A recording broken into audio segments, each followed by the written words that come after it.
Whenever you're ready. Awesome. Hey, everybody. I am Dr. Whitney Green, and we are here to have a conversation with the awesome Kristen Logan, who is a tech specialist in her district and knowing how to implement technology. We're going to be specifically talking to administrators today because, as the administrator, you have to be able to support teachers through the implementation process. So, we want to make sure that we cover all bases today as we cover a variety of topics and perspectives. A little bit about myself. I have been a teacher, curriculum coach, administrator at both a high school and an elementary, as well as working at the district level. And now I am privileged to be the solutions architect at KIDM. And now I'm going to let Kristen tell a little bit about herself. I am Kristen Logan. I'm a technology instructional coach in Granite District. I've been doing this. This is going to be my fourth year doing this. I was in the classroom for 12 years. And I support teachers implementing technology with elementary students in grades kindergarten through sixth grade. So Awesome. I'm really excited to be here. I love it. We will be picking her brain, so don't you worry. All right. So first we're going to look at is going to be our agenda for today. So we have implementation with stakeholders. We're going to talk, what does that mean from the stakeholder perspective, from an administrative perspective, even from that district level perspective? What does implementation look and feel like when it comes to technology? And how is that a little bit different or feels different other than just implementing a curriculum? We're also going to be talking about creating super users. And this is a great strategy to use within your buildings when it comes to ensuring that we are utilizing the resources we have and the platforms and the technology that we've purchased, ensuring that all students are receiving high quality instructional materials. We also will discuss the finding your opportunities within your own building, such as resources or within your district. A lot of times there's a lot you can tap into that you do not know might be there. And then we're going to be talking about learning labs, as Kristen has had a lot of experience with this. So she's going to kind of give us the do's and don'ts of that. And then the very last is going to be around measuring adoption and its impact. So when we implement something, how do we know that it has been used? And has it been successful? And what does the data say about how it impacts our student achievement and growth? So, Kristen, you ready to get started? Let's do it. All right, rock and roll. Here we go. So first, I'm going to start with just having the principal hat in both two different building levels, as well as a district perspective. I've actually implemented KIDM with one of the curriculums that we house here. And so I have a little bit of the do's and don'ts when it comes to implementation with stakeholders. So when we think about innovators and how they help create buy-in and act as a model, what I'm referring to here is that you want to ensure that we are including all when it comes to once a decision has been made, or maybe they can be at the decision table, that we're hearing their voice throughout. And throughout that, I actually created what was called like a think tank. So when you're implementing something, even with technology, you want people to become comfortable with it. And so you can create groups of teachers or teacher groups, such as team leads, that actually then can become and act as your model. Then that way within your building, you are already ensuring that you have teachers that are modeling exactly what you would want, utilizing the curriculum or utilizing KIDM within. You also want to ensure that you're building that capacity from within. We know that teachers want to lead and teachers want to feel like they are a part of something. And so just ensuring within your own buildings that you're really listening to your teachers and their needs and getting the feedback. One thing here at KIDM, as I was implementing KIDM with a curriculum that I really appreciated, was we had a think tank of teachers and we would actually meet and they would give feedback directly to KIDM around things that were working really well. And then maybe areas where it was like, hey, could we tweak this? And it created even more buy-in and it created more confidence and capacity within your building of teachers utilizing these materials and as well as these tech apps and platforms. The last piece I'm going to talk about with implementation with stakeholders is going to be around your comfortability with tech and materials. I have found in my experience with implementation, no matter what it is, if someone is not comfortable with it, the practicality of them using it with fidelity is probably not going to happen. They will resort back to what they're going to be comfortable with. So what you want to ensure, provide teachers time to play around with these things, especially with tech, and Kristen will lean into that probably with her learning labs. We want to provide teachers that time to really spend around just the sandbox component, right? Being able to just play and make mistakes and experience it from that student perspective. The more that they have done it as a teacher and become comfortable with it, the more of an impact or an effect it will have within the fidelity of your implementation, no matter if it's around curriculum, using technology, or anything that you're trying to change within your building. Again, you want to ensure that teachers are feeling comfortable with what they're about to be using. Otherwise, as we all know, they will resort back to those old habits. Okay, Kristen, you got anything? I really love that piece that you just ended on with the comfortability and making sure that you are meeting teachers where they're at and supporting their growth, because technology can be so overwhelming for some teachers, and they think of it as this extra thing that they have to do on top of what they're doing, instead of thinking, okay, how can I embed this into what I'm currently doing to make it better and more effective with students? So I love that. I love that. And I feel like I'm saying that like every day right now, or even when I was an administrator, is like yes, it's not an extra thing. Sometimes teachers yeah, are like, my plate's so full. And you got to think about what's already on their plate. That's why you have to make sure, though, as an administrator as well, and I think you're alluding to this, is that we're providing resources that are going to make an impact on students. If it's something exactly. that's not worthwhile, teachers are probably going to be like, this is not really supporting what students need. And with Kidem, for example, I have this conversation a lot. Kidem is your curriculum, right? So that's what kind of makes it a little bit different.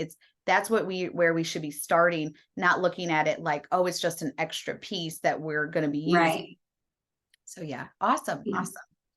All right, now let's talk about, yes, creating super users. It's one of my favorite things, and I think it's going to really lean in really well when Kristen starts to talk about how she, because she is the expert with technology, really leans into how to utilize super users with learning labs and such. So specifically when we're thinking about these users, and I kind of alluded to that with this think tank that I've created of teachers whenever I'm implementing something. And again, as administrators, you could select teachers or stakeholders to be on it, or you could allow people to join as needed, those that want to join. And through this, you're going to end up creating those super users, which all aligns to building that capacity, which all aligns to ensuring implementation with fidelity and integrity of whatever you're implementing. So your school most likely does not have the support that they need. And I was not privileged enough to have a Kristen in my school or in my district. So if you are, kudos to you. But if you do not have that as a resource, you really need to think through, how are we going to find someone or people in the building who are really savvy with tech? Because I even know in the building I was in, we kind of had a tech person unofficially, right? They were the ones that really loved to dive into technology, and they would then start to lead our professional developments around these platforms. Again, you need to find someone in the building or multiple people who really can support that tech piece, because otherwise, for some teachers, especially I would say those that have been in education for a while, technology can be overwhelming. They're not as comfortable with it. Our new teachers are like, give me more. I love technology. Let me spend time in it. Where we've really got to think about those teachers that are not as comfortable. How do we support that? And then maximizing your resources in the district. The district I came from, we did have technology leads at the district level that really serviced us as a district, not necessarily specific to a grade level or grade band, but they were a great resource because they actually knew a lot of the apps and platforms that we had purchased as a district. They knew the ins and outs. So I would call them and say, hey, can you talk me through how to get this set up? Or, hey, a teacher's asking a question about, I would utilize a person that was an expert in our district around this technology. So again, in order to be a knowledgeable leader, you got to reach out to others when you don't know about it. And so that's what I would just recommend to those that don't have a Kristen in the district. If you have district people at that level that might just be doing your district level technology, they are usually the ones that are communicating with these platforms and with these companies. So they a lot of times will have that information. So I definitely recommend that. And then the last piece is elevating the pressure on technology coaches by leveraging super users. So again, really thinking around creating these groups of teachers or teams of teachers to ensure that implementation is happening. This is again done through allowing these teachers to lead your professional learning or your professional development. When you go into your PDs or your faculty meetings, maybe you do something super fun where every week you do like a new little tech thing that's coming up, or, you know, just something a little fun. Or I actually thought about this one when I was doing it, a newsletter, like somehow highlight, like, oh my gosh, this teacher just utilized this and look at what her kids were able to do. You got to spark the interest. And the best way to spark interest with teachers, a lot of times, is not being heard by the administrator, honestly. A lot of times they're just like, okay, whatever. When they hear it from their teacher peers, they are more likely to want to utilize that resource or that place. Because they're like, oh, that's cool. Let me try it in my classroom. So again, just being creative with how you go about that, of creating these super users, and then allow them to lead, allow them to highlight, and more people will want to come along board with that. Kristen, you got anything to add to? I do. I really like the idea of the newsletters, or even, I mean, one thing is those little potty PDs where you've got just a QR code in the faculty room or in the bathrooms with a quick little blurb. Hey, this teacher was doing this amazing lesson. Scan here to get the lesson design, a quick video, a little synopsis of what the teacher did. If you have any questions, reach out to this person to get more support. And I love the opportunity for leadership and growth within your own school and being able to build out bigger networks of teachers supporting teachers.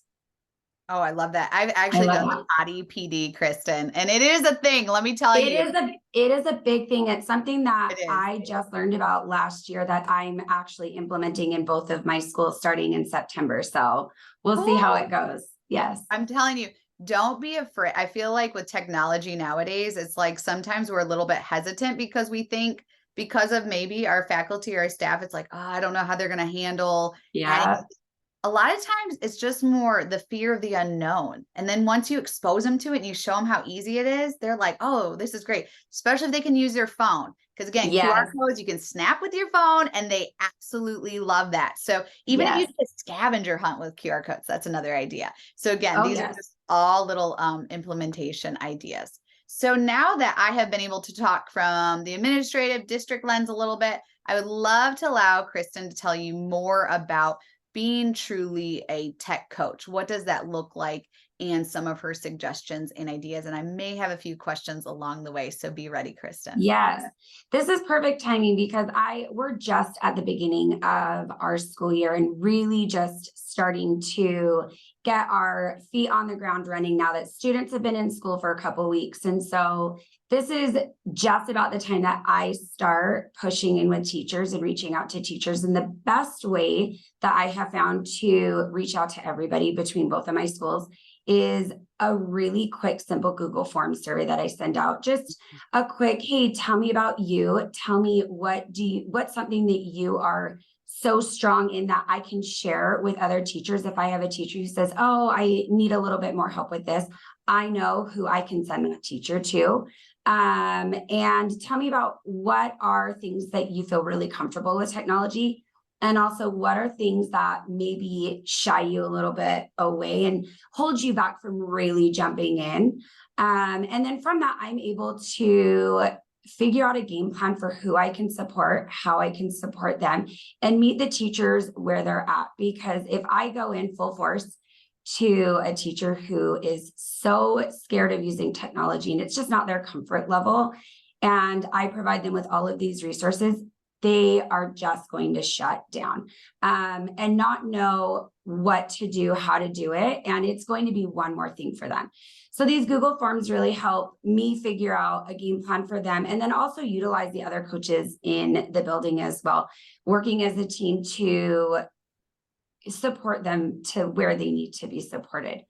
And then, like I said, from those Google Forms, it provides teachers the opportunity to work with other coaches and other teachers as well. Maybe I have a teacher who is really excited about using a robot, and I know that another teacher has used that robot for years.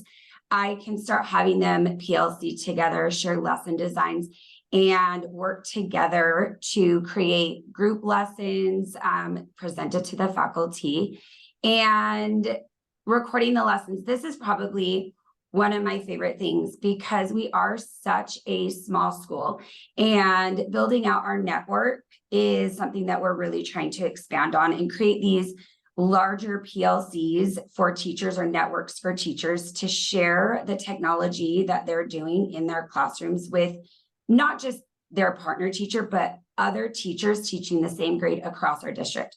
We are a massive district. And so being able to record lessons and highlight and share with other tech coaches and share on Facebook platforms or Instagram or newsletters and email out to say, hey, look at these amazing things that are going on. How can we support you to implement these types of things in your classrooms? So this is kind of where we're at right now, getting in all of the data, sitting down and working with the coaches. That's what I spent my morning on today, pulling those Google Forms and starting to reach out and see how I can support them to get them to be using the technology in their classrooms effectively with students. Great. And so we're going to kind of segue into thinking about, so I hear you saying it's not just about technology in isolation. Right. It's really about how technology is intertwined with our curriculums, and because that's what it's about at the end of the day, is ensuring we're providing those high quality instructional materials to all students. So Exactly. talk a little bit about, in your role, how does tech support curriculum adoption, or how you have seen that played out? Awesome. So our district, we've got so many different ways. We've got a set curriculum in our district. So something that I am really grateful to our district is its fidelity to the curriculum, not the tool.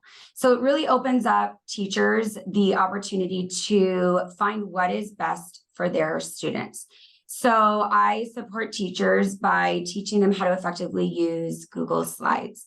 So what are the ways that you can use Google Slides to teach any type of skill, to do a presentation, speaking, learning skills? Speaking and learning is a really big skill that we work on a lot, especially in the two schools that I'm at right now. We have a lot of students who are MLs, and getting them comfortable to speak and listen and create those presentation skills using technology is something that we work a lot with teachers.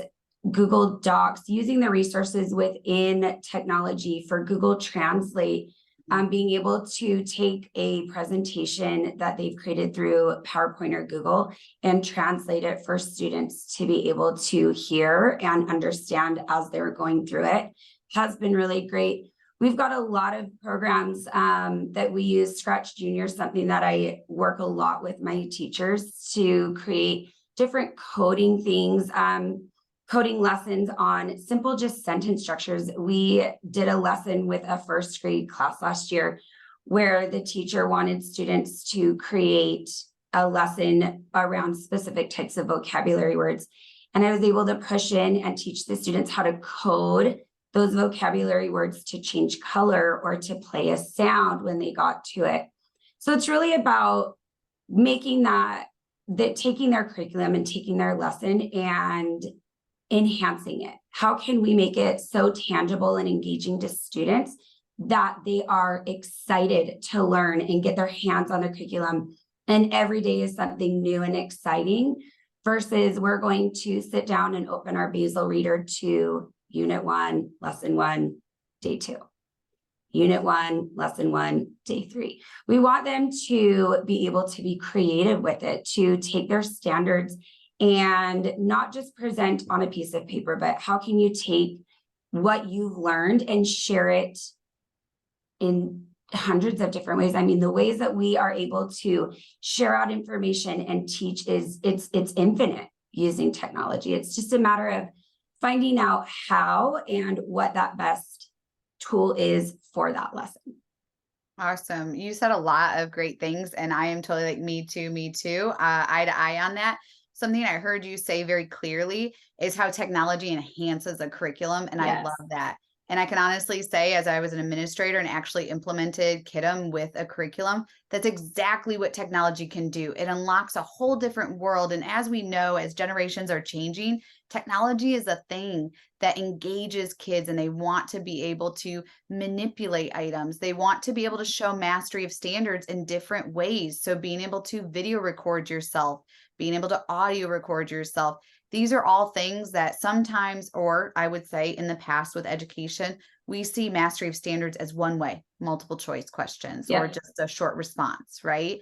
And now what we're recognizing with technology is so many ways kids can show this mastery and still be knowledgeable on this high quality instructional materials, this rigorous content, and it can come to life. Versus, you're right, when I heard you say the Basil Reader, I'm like, yeah, that's kind of boring. But when you can bring it to life and engages students, it's completely different. One of my favorite things, I don't know what platform it is, by the way, it's where you can and there's probably a lot of them, it's where you can upload books now, and they're now digital books. Have you seen that? And literally when you click the button, it will literally flip the page and it makes the sound of the book, and it's fabulous. Oh my gosh, that is great. I mean, I'm sure I have seen that, and I another amazing tool. Have you heard of Book Creator? Mhm.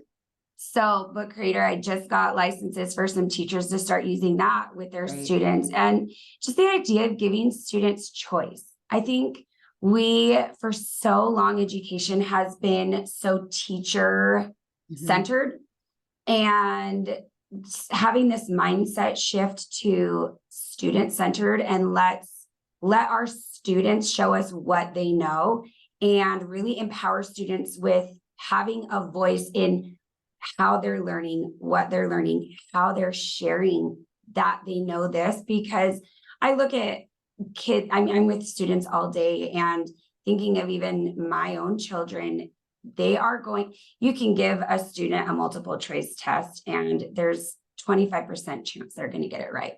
And we've got those students who are going to look at that standard test and just go blank.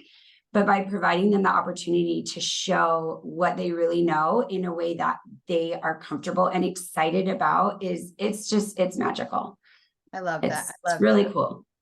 All right. We're now going to segue into thinking about finding these opportunities specifically around, as we want to ensure that children have choice and they've got technology and that we're utilizing it for the right reasons, because we also know sometimes technology is not always used for the right reasons. Or we just stick an iPad in a kid's hand and we're like, okay, click on this app, and then nobody knows what they're doing with it. That does happen too. I want you to talk to us about your learning labs and what you've done with that. Yes. Okay. So Learning Labs, this is something that just started working with last year, and I really loved it. So finding a monthly focus around a teaching strategy. So for example, the one that we're building out right now is on sentence stems and word banks. So that's going to be kind of our whole school-wide focus. And what the coaches are doing is we are building a professional learning opportunity. And the first half of that training that we're going to be doing with teachers is we will be modeling and highlighting the skills that we want them to be able to take back and use in their classrooms. So not just going through the why. Why are sentence stems important? Why are word banks important? And how can you use them effectively? Not just, hey, okay, here's this, go take it back to your classroom, but really having them experience it as a learner, and then giving them the resources and the places that they can go to online, and building out a lesson with their team and their set of coaches in order to be able to take it back and use it immediately, versus saying, okay, so this is our monthly focus, go research about sentence stems, find some word banks and use them. We're providing them the why, the how, the where, and really looking at how we can integrate this across all curriculum, not just your ELA, but your math, your science, your social studies, in all areas. And then what we'll do as coaches is we will spend the next month doing just little 10, 15-minute pop-ins and really collecting data to see, are teachers using this effectively in their classrooms? And getting those survey feedbacks. Do you feel like this was something that was beneficial? What questions do you still have from that learning lab experience that you had with the coaches? Or share some highlights that you have found using these within your classroom so that we can share with other teachers, so that other teachers have the opportunity to come and observe, how are you doing it? How have you set it up to find success in your classroom, so that we're seeing success for all of our students, not just a select few. Oh, I love that. I love Information overload. that is so good. And I love the fact that I heard you say practical application. Everything you're doing is practical to what teachers need. And then the other piece I love about that is the feedback component. You're very intentional to not only model, but you also want to highlight, and then you're doing the follow-up. You're saying, hey, how is this going? And then how can I support you if it's not working well? So I do have a question for Kristen to think about that. So you've got these learning labs going, and you're still having resistant teachers, or some teachers are still like, oh, this just feels weird to use this technology. I'm still not sure how to make it work with the curriculum I have. How do you support those teachers? Because we all know in every building, we're going to have those teachers. So what are some of the tips and tricks that you have for administrators around how to support those teachers? I think the biggest way I have found to support is time, and really giving them the opportunity to share, what is it that is holding you back? Is it you don't know how it looks? Awesome. Let's set up a time for us to meet and create a lesson together. And then I will go in and I will model that. And then let's meet and talk about, what did you notice? Let's talk about the lesson that you got to observe. And then let's have you create another lesson with me. And maybe at that point we co-teach it. So it's not just you're on your own, I'm observing, okay, go do it. It's, hey, let's bounce these ideas back and forth together. So it's that co-teaching model. And then let's meet again. Let's talk about that. How did it feel? And then we're going to create another lesson. And at this point, maybe you do a little bit and I'm just going to scaffold myself back. So it's that same scaffolding process that as teachers we do with our students who are struggling. We provide them a ton of support. And then as they start to get more comfortable with it, we start to pull ourselves back. And once they start feeling really comfortable and they feel successful and they have that success, then you start to see that buy-in a bit more. You're always going to have somebody who is just not going to get on board. And that's okay, as long as they're willing to try bits and pieces. I've really found success. I mean, across, even with some of my teachers who are like, absolutely not, it's never going to happen, who have gone as far as, okay, my comfort is co-teaching, and maybe that's as far as we ever get, but they're willing to try it usually. So I love that. It's kind of that start small to go big concept. Yes, it is. And then even just thinking about, sometimes it takes teachers time to come around. And again, there are going to be some, as there's the book, that might not get on the bus right away, right? They're just kind of hesitant to do it. And so again, just really being mindful of, focus on those that are, and really highlight. And when these others are ready and they're comfortable to come around and just start to kind of crack the door open a little bit. I think the way you just said that process was beautiful, because again, you are not coming at them to where they're going to become defensive. You come at them in a way of understanding and listening. And I think that is totally key. So love that. And I think when you understand the why, I think it helps knowing why you're doing something versus it just feeling like something you're being told you have to do, helps get teachers to buy in. I'm understanding the purpose. Why are we doing this? Well, we're doing this for our students. So ultimately it comes down to, what is best for our students? Is handing our students a piece of paper, a worksheet, 70 problems on that paper, the best thing for students? Probably not. So what can we do together to teach those same skills in a way that is going to support our students? And I have yet to come to a teacher who, once you bring it back to those students, doesn't get on board. I love that. I love that. That's going to lead into really our our last topic for this discussion. Because again, as administrators, we know your time is limited, so we don't want to make this too long, but we want to make it beneficial to you. So really thinking now around, we've got technology, we've got curriculum. Kristen just gave some great suggestions just around how do we make teachers comfortable with tech and utilize it in alignment with the resources we already have, which is the curriculum itself. So we're going to measure adoption and its impact. How do you do that, right? It's really hard. Yes, you can go room to room as you do observations, and you can tell. I mean, it's not that you can't make observations of what's going on. And as administrators, you do have to know a little bit about your curriculums to know the look fors and what should be happening within the components of the lesson.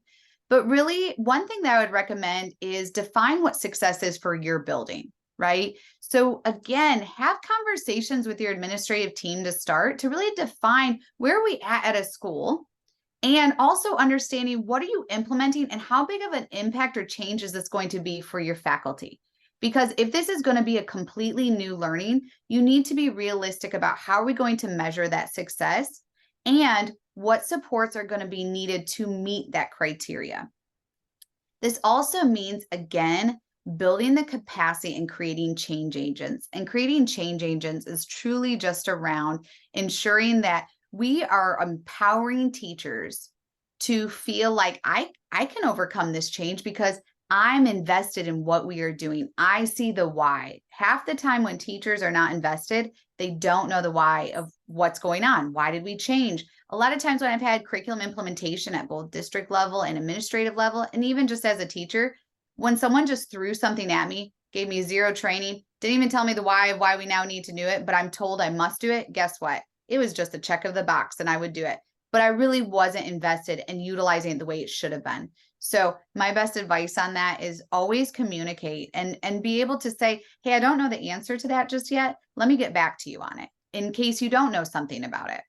The next piece is always track your progress. Data always drives implementation, right? Data could mean with like KIDM, we have standards-based reporting. One of the best things ever that I've never seen in a platform ever. We always get percent, 70%, right? We had talked about mastery looks different in different ways. Well, with reporting, we can specifically see how are kids doing towards the mastery of standards. And then that way we're not waiting until that state test that happens at the end of the year. And then you don't get your results till the very next year. And then guess what? Those kids are already gone from that teacher. So there's the whole process sometimes is just mind blowing to think, well, how do we help these kids knowing here's some areas we might need to strengthen, do small groups with mini lessons. This would be consistently following the data. Again, as a school, KIDM has an amazing platform to where you as an administrative district level can truly see how we're doing implementation. You can see if teachers are only using certain components of a curriculum, which also happens a lot, where they'll say, oh, I like this piece, but I'm not going to do the rest of it. Well, is that really doing implementation with fidelity? Will we have accurate data in the end to say this curriculum was blank for our district or our students? No, because we haven't done all the components. So again, I would definitely say numbers. I always say numbers don't lie. So I would definitely utilize your data towards your implementation. And there always is a little bit of a dip with implementation, and you're going to get people who go, see, I told you the implementation dip, whatever. Again, ride the wave, just ride the wave out and stick to fidelity to what you are trying to implement. Then we've got the support, don't enforce. Okay. Inspect what you expect. A knowledgeable leader had once said this to me, and it was the best thing I could have ever heard. If you expect something from teachers, such as implementation, starting off small, using the technology, whatever it may be, you have to be able to listen. If they need support, you need to provide support and training. Yes. The next step to that, though, is you don't have to do this like an I gotcha. Let them know, hey, I'm coming in to observe. You just had training on this. I would love to come and see it. Let me know a good time that you're going to be utilizing this resource in your classroom. I would love to see it done. That allows teachers to not feel defensive, and they're like, okay, this isn't I gotcha. She's genuinely coming in to support me around this component, right? And if you're asking someone to do something, it's a great thing is lesson plans sometimes. Sometimes we say, hey, I want all teachers to turn in their lesson plans, but we never look at them. Teachers sometimes are like, why do I turn my lesson plans if my administrator is never looking at them? Think about these things as you do them, because if you're asking someone to do something, then you need to follow up on it. Does it mean meticulously follow up? No. But does it mean, hey, again, for like lesson plan turn in, this is just a strategy? Or if you're utilizing Kiddom and they've made annotations inside their curriculum, when you go into the classroom to do an observation or you're looking at the implementation of something, pull it up then and just be like, okay, see, I had them turn it in so I can give valuable feedback around this component. And then the last piece, fidelity, moving to integrity. Whenever it comes to implementation, you have to understand we have to start with fidelity of whatever it is that we're implementing. Integrity comes when we get to the part of the autonomy, because we'll hear that from teachers. We want autonomy. We know our students. We are professionals, and I totally agree. But we have a research design curriculum, or we have a research design app that will do this for us. You need to ensure that we do it with fidelity, mean just as is. And throughout the course of the year, you'll move into that integrity phase. That's where you know the foundations of what you're using and you're able to make enhancements. I don't always like to say modifications, enhancements to meet the needs of all of your students. And that's when you move into the integrity portion of it. So that is my last little bit. Kristen, this has been an amazing conversation. Is there anything you'd like to add? Anything extra you're like, hey, I really would love administrators to know this, or have you said it all? Yes and yes. The support, don't enforce. I love the idea of just supporting our teachers and making them feel seen and heard and valued, and not that gotcha, not, hey, this is one more thing. I mean, teacher burnout is real. So any way that I can support or their administration can support adds so much value to those teachers. So I love that. And I think I hear what you're saying is we have to all be on the same page and moving in the same direction. yes. And so the more people that can work together on the same goal, then you're going to have more success in the end. So Bigger awesome. impact. Yes, yes. Yes. Well, administrators, I hope this was super insightful for you. If you ever have any questions, please reach out to us. I'm Whitney at Kiddom.co. Kristen, we will make sure to send her email if you have any specific tech questions. I know she probably would not be ashamed to share her email. She does not care. Please Just don't blow up her inbox too much. But anyway, it was great. We hope you have an amazing year. And again, implementation takes time. So just be patient as you go along. Yes. Thanks you guys for joining. Thank you. Okay, I think